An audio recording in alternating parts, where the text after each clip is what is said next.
أعوذ بالله من الشيطان الرجيم. بسم الله الرحمن الرحيم. سبحانك لا علم لنا إلا ما علمتنا إنك أنت العليم الحكيم. رب اشرح لي صدري ويسر لي أمري واحلل عقدة من لساني يفقه قولي. نن زمان د بیان موضوع ده د تقدیر لیکل با ضرور واقع کیږي. د حضرت سهل بن سعد رضی الله تعالی عنہ نا روایت ده چې رسول الله صلی الله علیه و آله وسلم او فرمایل چې تحقیق یو سړی به د اهل اور یعنی دوزخیانو عمل کوي، لیکن هغه به جنتی وي، او د جنتیانو عمل کوي به یو سړی مگر هغه به دوزخی وي، ځکه چې د نجات عذاب تمام یعنی دارومدا د خاتمې د عمل پورې دی. دا حدیث بخاری او مسلم نقل کړی دی. تشریح کې دا بیان راځي، مطلب دا چې په ظاهر عمل د یو سړي دا یقین او شهادت ندی کول پکار چې دا جنتی یا دوزخی دی، بلکې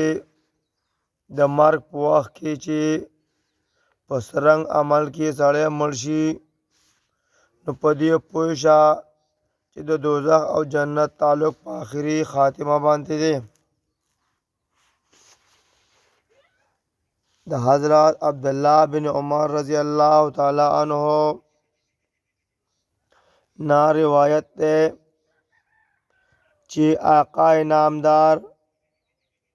صلی الله علیه و آله وسلم فرمایل چې هر یو شی په تقدیر سره وي تر دې پورې چې دانایی او نادانی هم یعنی په تقدیر کې لیکلی وي. دا حدیث مسلم نقل کړی دی. د حضرت عبدالله بن عمر رضی الله تعالی عنہ روایت ہے چې رسول الله صلی الله علیه و آله وسلم ارشاد فرمایلو چې دا تمامو بنی آدمو زړونه د الله تعالی د دواړو ګوتو په میاس کې دي. دا رنګ لکه څرنګ چې د یو سړي زړه وي او چې کوم طرف ته غواړي نو ګرځوي په هغه طرف باندې. او بیا رسول الله صلی الله علیه و آله وسلم دا دعا فرمایلا: اللهم مصرف القلوب صرف قلوبنا علی طاعتک. ترجمه دا ده: اے الله د زړونو ګرځولو والا زمونږ زړونه ستا د اطاعت طرف ته وګرځوي. دا حدیث مسلم نقل کړی دی. د حضرت انس رضی الله تعالی عنہ نا روایت ده چې رسول الله صلی الله علیه و آله وسلم با اکثر دا دعا ویلا: یا مقلب القلوب ثبت قلبی علی دینک. یعنی اے د زړونو ګرځونکیا زما زړه په خپل دین باندې قائم وساتي. ما عرض وکړو اے د الله رسوله موږ په تا باندې ایمان راوړی دی او په هغه دین هم کوم چې تا راوړی دی ولې ته په موږ یریږې یعنی چې موږ ګمراه نه شو رسول الله صلی الله علیه و وسلم وفرمایل بېشکه زړونه د الله تعالی د ګوتو نه د دوو ګوتو په میانځ کې دي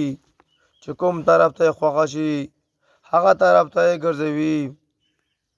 دا حدیث ترمذي او ابن ماجه راغستی دی د حضرت ابو خزامه رضی الله تعالی عنه د خپل والد مکرم نه نقل کوي چې وی فرمایل ما د رسول الله صلی الله علیه وسلم نه تپوس وکړو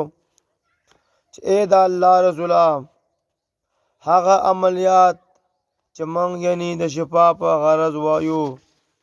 او هغه دارو کوم چې موږ یعنی د صحت دپاره کوو او هغه څیزونه کوم نه چې موږ حفاظت غواړو حفاظت حاصلوو مثلا ډال وغیره په دې باندې الله تعالی د تقدیر نه څه بدلوي وی فرمایل دا څیزونه هم د تقدیر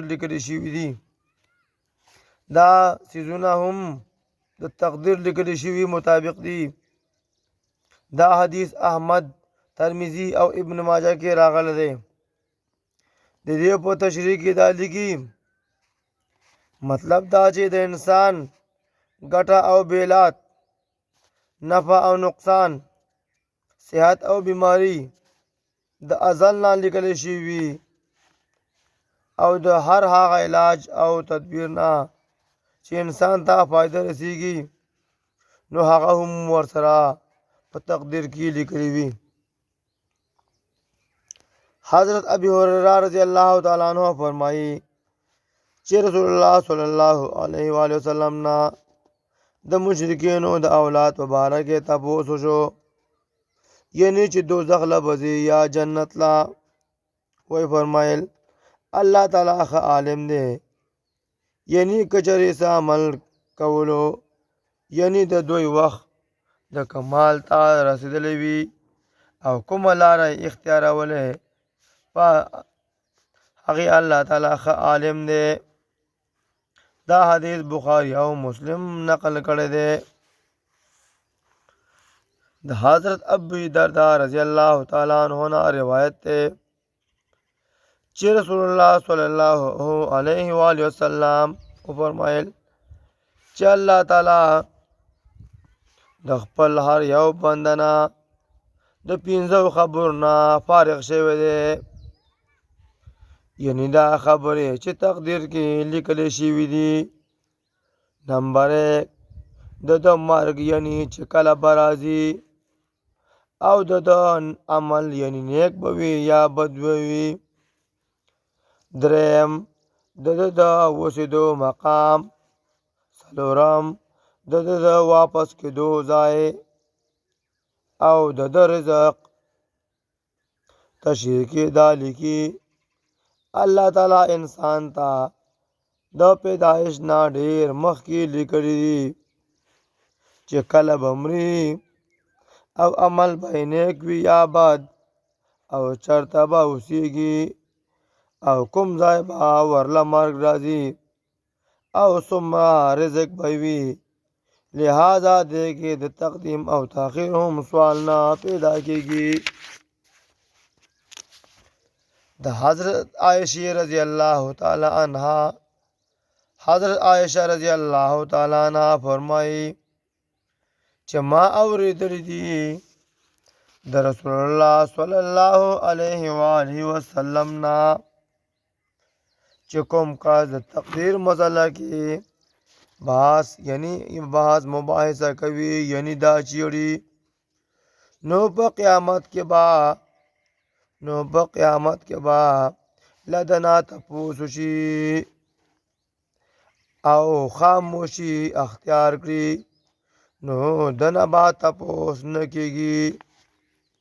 تشریح کې دا بیان راځي مطلب دا چې په تقدیر باندې ایمان لرل پکار دي یعنی چې څه زما په ازل کې لیکل شوي دي هغه به را رسیږي او نور باز مباحثه ځکه نه دا پکار چې دا ډېر نازک باس دی هسې نه چې د ثواب نه وبال ملاو شي د حضرت ام سلمہ رضی الله تعالی عنها روایت ده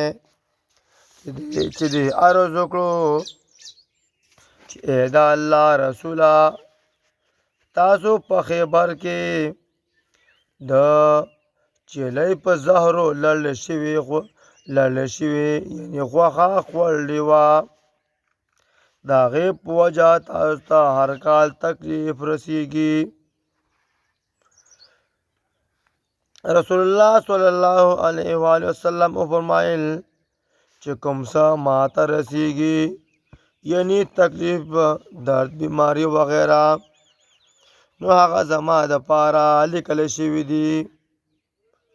هغه وخت چې آدم علیه السلام لا په خاورو کې دننه و یعنی مخکې د کال بت جوړېدلو د آدم علیه السلام نه په تقدیر کې لیکل شوي دي دا حدیث ابن ماجه راغستی دی الله تعالی دې موږ د قرآن او د احادیث په لار روان کی آمین السلام علیکم ورحمۃ اللہ وبرکاتہ